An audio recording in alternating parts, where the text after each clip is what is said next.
ایک بھائی پوچھتے ہیں کہ کیا یہ حدیث صحیح ہے کہ پاک دامن عورت پر تہمت لگانا 100 سال کے عمل کو برباد کر دیتا ہے؟ یہ حدیث بزار میں آئی ہے۔ حدیث کے الفاظ کچھ یوں ہیں کہ ان قذف المحصنۃ یہدم عمل 100 سنہ، کہ پاک دامن عورت پر تہمت لگانا 100 سال کے عمل کو تباہ اور برباد کر دیتا ہے، لیکن یہ حدیث صحیح نہیں ہے۔ علامہ البانی رحمۃ اللہ علیہ نے السلسلہ الضعیفہ میں اس حدیث کو ضعیف قرار دیا ہے، کیونکہ اس حدیث میں ایک راوی ابو اسحاق السبیعی یہ مدلس ہے، اور ایک دوسرا راوی بھی ہے لیث بن ابی سلیم، یہ بھی ضعیف ہے۔ اس بنیاد پر یہ حدیث ضعیف ٹھہرتی ہے۔ لیکن جس موضوع کے بارے میں حدیث ہے، یعنی پاک دامن عورت پر تہمت لگانا، یہ بہت ہی خطرناک بات ہے۔ خود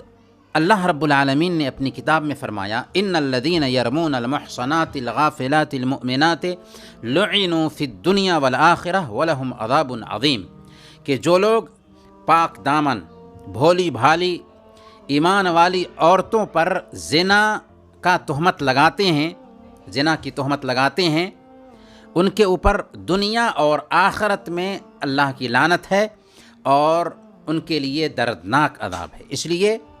کسی پاک دامن بھولی بھالی عورت پر زنا کی تہمت لگانا بہت بڑا جرم ہے، اور اس عمل سے باز آ جانا چاہیے۔ صحیح بخاری اور مسلم کی روایت میں حضرت ابو ہریرہ رضی اللہ تعالی عنہ بیان کرتے ہیں کہ اللہ کے نبی صلی اللہ علیہ وسلم نے ارشاد فرمایا کہ اجتنبوا السبع الموبقات،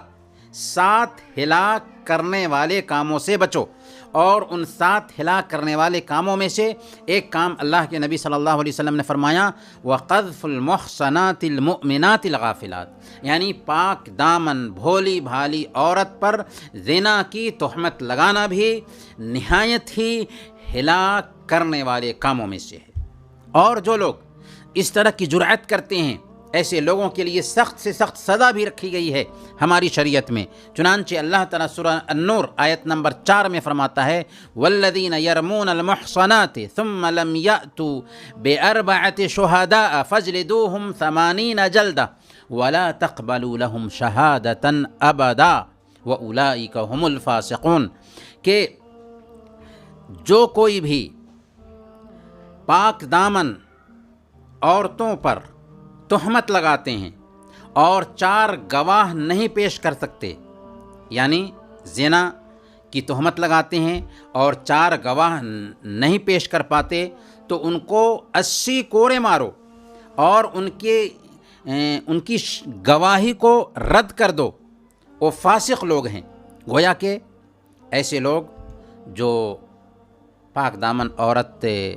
پر زنا کا الزام لگاتے ہیں، زنا کی تہمت لگاتے ہیں، ان کے بارے میں ہماری شریعت میں سخت وعید وارد ہے۔ لیکن یہ کہنا کہ اگر کوئی آدمی کسی پاک دامن عورت پر زنا کی تہمت لگاتا ہے تو 100 سال کے عمل